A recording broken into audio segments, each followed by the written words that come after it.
Felicidade plena. Como alcançá-la?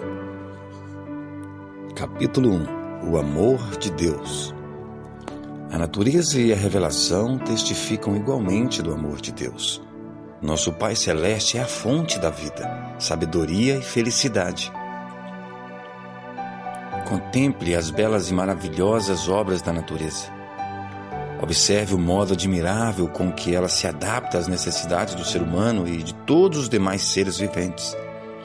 O sol e a chuva que alegram e refrigeram a terra, as colinas, os mares, as planícies, tudo nos fala do amor daquele que tudo criou. É Deus quem atende às necessidades diárias de todas as suas criaturas, como o salmista expressa em palavras tão belas. Os olhos de todos esperam em ti, e lhes dá o seu mantimento a seu tempo. Abres a tua mão e fartas os desejos de todos os viventes. Salmo 145, 15 e 16.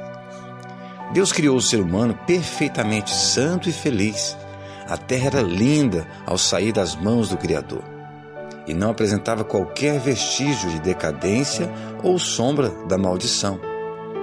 Foi a desobediência à lei de Deus, a lei do amor, que trouxe sofrimento e morte. Contudo, apesar dos sofrimentos provocados pelo pecado, o amor de Deus ainda está presente. Está escrito que Deus amaldiçoou a terra por causa do homem. Os espinhos e as ervas daninhas, as dificuldades que tornam a vida cheia de trabalhos e ansiedade, foram permitidos por Deus para o bem das pessoas. Fazem parte do seu plano como um aprendizado necessário que ajuda a tirar o ser humano da ruína e degradação que o pecado provocou. O mundo, embora caído, não é todo tristeza e miséria. Na própria natureza há mensagens de esperança e conforto. Há flores por sobre as ervas daninhas e os espinhos estão cobertos de rosas. Deus é amor. Está escrito sobre cada botão que desabrocha, sobre cada haste de erva que brota. Os amáveis passarinhos, com seus alegres cantos, enchem o ar de música. As flores, perfeitas, com seus delicados matizes, perfumam a natureza. As enormes árvores da floresta, com sua exuberante ramagem de um verde muito vivo, tudo fala do cuidado paternal de nosso Deus e o seu desejo de tornar felizes os seus filhos. A palavra de Deus revela seu caráter. Ele mesmo proclamou seu amor infinito e sua misericórdia. Quando Moisés orou: "Rogo-te que me mostres a tua glória", o Senhor respondeu: "Eu farei passar toda a minha bondade de diante de ti." Essa é a sua glória. Quando o Senhor passou diante de Moisés, ele exclamou: o Senhor Deus, misericordioso e piedoso, tardio em irar-se e grande em beneficência e verdade, que guarda a beneficência em milhares, que perdoa a iniquidade, a transgressão e o pecado, que ao culpado não tem por inocente, que visita a iniquidade dos pais sobre os filhos e sobre os filhos dos filhos até a terceira e quarta geração. Ele é longânimo e grande em misericórdia, porque tem prazer na sua benignidade. Deus nos ligou a si por inúmeras provas no céu e na terra. Pelas obras da natureza e pelos mais profundos e ternos laços terrestres que o coração humano pode imaginar, Ele procurou se revelar a nós. No entanto, essas coisas só representam de modo muito imperfeito o seu amor. Apesar de todas essas provas, o inimigo do bem cegou o entendimento dos homens, de maneira que foram levados a olhar a Deus com medo, considerando ele severo e inflexível. Satanás levou as pessoas a imaginar Deus como um ser cujo principal atributo é a justiça, sem misericórdia. Um rigoroso juiz, um credor exigente e cruel. Retratou o Criador como alguém que fica espreitando desconfiado, procurando sempre descobrir os erros e pecados dos homens para castigá-los com os juízos. Foi para apagar essa negra sombra, revelando ao mundo o infinito amor de Deus que Jesus veio viver entre os seres humanos. O Filho de Deus veio do céu para revelar o Pai. Deus nunca foi visto por alguém. O Filho unigênito que está no seio do Pai, este o revelou. João 1,18. Ninguém conhece o Filho senão o Pai. E ninguém conhece o Pai senão o Filho e aquele a quem o Filho o quiser revelar. Mateus 11:27. Quando um dos discípulos fez o pedido: Senhor, mostra-nos o Pai, Jesus respondeu: Estou há tanto tempo convosco e não me tendes conhecido, Filipe? Quem me vê, vê o Pai. E como dizes tu, mostra-nos o Pai? Ao descrever sua missão na terra, Jesus disse: O Espírito do Senhor é sobre mim, pois que me ungiu para evangelizar os pobres, enviou-me a curar os quebrantados de coração, a pregar liberdade aos cativos e restauração da vista aos cegos, e pôr em liberdade os oprimidos, e anunciar o ano aceitável do Senhor. Lucas 4:18. Essa foi a sua missão. Andava fazendo bem, curando os cativos de Satanás. Aldeias inteiras não tinham mais uma casa onde houvesse gemidos e lamentações de doentes, pois Jesus havia passado por ali e curado a todos. Sua missão dava testemunho de que ele havia sido ungido por Deus. Amor, misericórdia, compaixão estavam presentes em cada ato de sua vida. Seu coração estava sempre cheio de ternura e simpatia pelo ser humano. Ele se revestiu da natureza humana para poder atender às necessidades do homem. Os mais pobres e humildes não tinham medo de se aproximar dele. Mesmo as criancinhas se sentiam atraídas para ele. Gostavam de sentar-se em seu colo e ficar olhando para o seu rosto sereno, que demonstrava bondade e amor. Jesus não deixava de falar uma só palavra da verdade, mas sempre a apresentava com muito amor. Em seu convívio com o povo, não magoava a quem quer que fosse. Era sempre atencioso e cortês. Nunca se mostrava rude, jamais pronunciava uma palavra severa sem necessidade. Evitava provocar dores desnecessárias a uma pessoa sensível. Não criticava as fraquezas humanas. Dizia a verdade, mas sempre com amor. Denunciava a hipocrisia, a falta de fé e a injustiça. Contudo, suas repreensões fulminantes eram sempre proferidas com lágrimas e tristeza. Chorou sobre Jerusalém, a cidade que amava, e que recusava receber aquele que era o caminho, a verdade e a vida.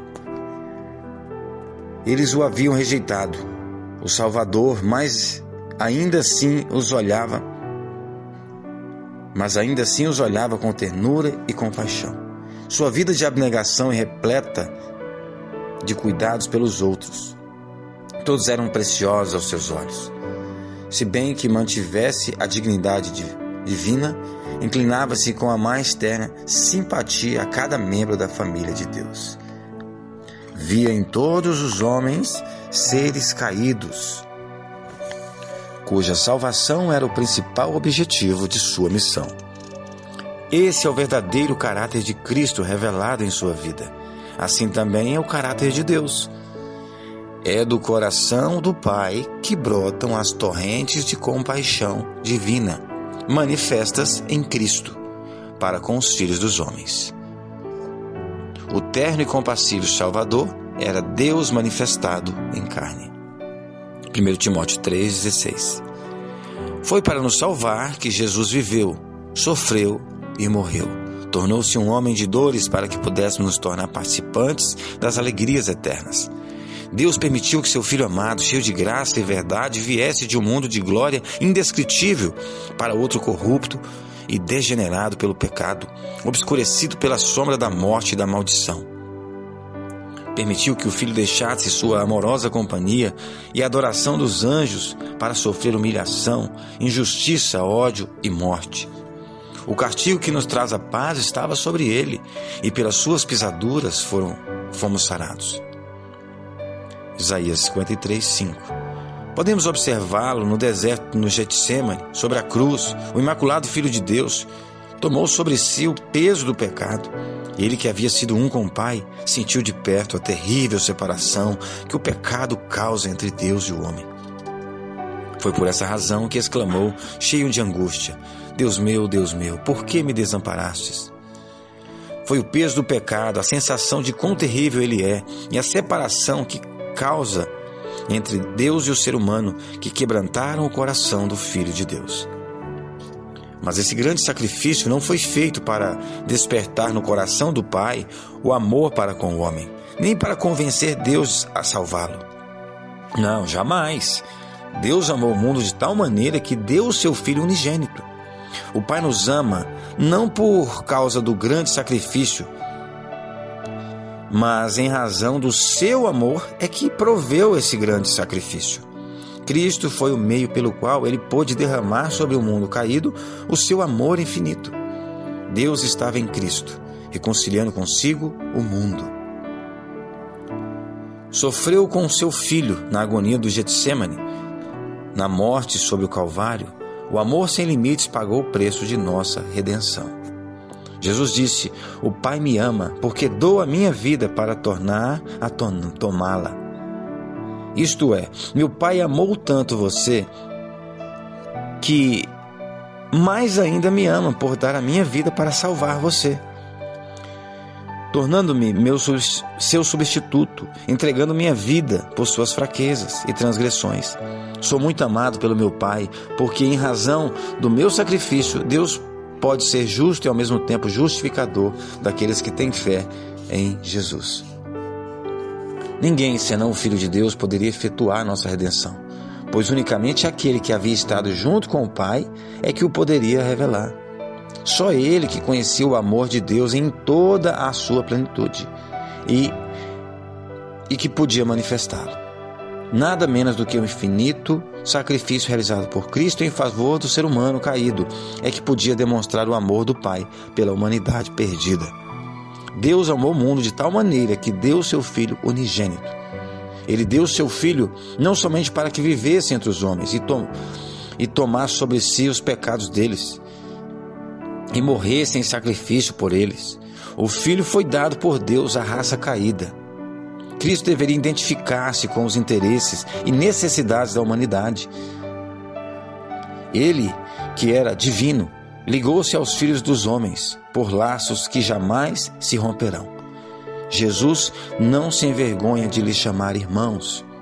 Ele é o nosso sacrifício, nosso advogado, nosso irmão, apresentando nossa forma humana diante do trono do Pai. Unido pelos séculos dos séculos, a raça que ele, o Filho do Homem, redimiu. E tudo isso para que o ser humano fosse erguido da ruína e degradação do pecado, pudesse refletir o amor de Deus e participasse da alegria da santidade. O preço pago por nossa redenção, o infinito sacrifício de nosso Pai Celestial ao entregar seu Filho para morrer por nós, deveria nos inspirar ideias elevadas acerca do que nós podemos tornar por meio de Cristo. Quando o inspirado apóstolo João contemplou o amor do Pai em toda a sua grandiosidade para com a raça caída, foi tomado por um sentimento de adoração e reverência.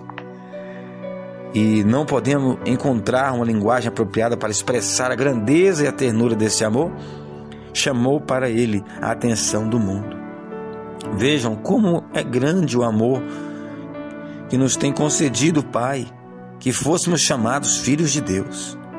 Que grande valor é atribuído ao homem. Pela transgressão, os filhos dos homens tornaram-se sujeitos a Satanás.